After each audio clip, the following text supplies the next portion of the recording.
కొరింథీయులకు రాసిన మొదటి పత్రిక 4వ అధ్యాయము 9వ వచనము. మరణదండన విధింపబడిన వారమైనట్లు దేవుడు అపోస్తలులమైన మమ్మును అందరికంటే కడపట ఉంచి ఉన్నాడని నాకు తోచుచున్నది. మేము లోకమునకును దేవదూతలకును మనుష్యులకును వేడుకగానున్నాము.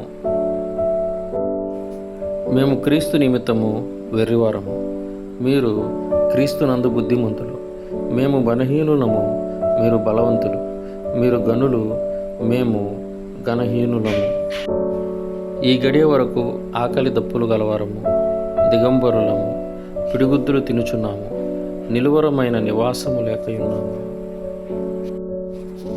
స్వహస్తములతో పనిచేసి కష్టపడుచున్నాము, నిందింపబడి దీవించుచున్నాము, హింసింపబడి ఓర్చుకొనుచున్నాము,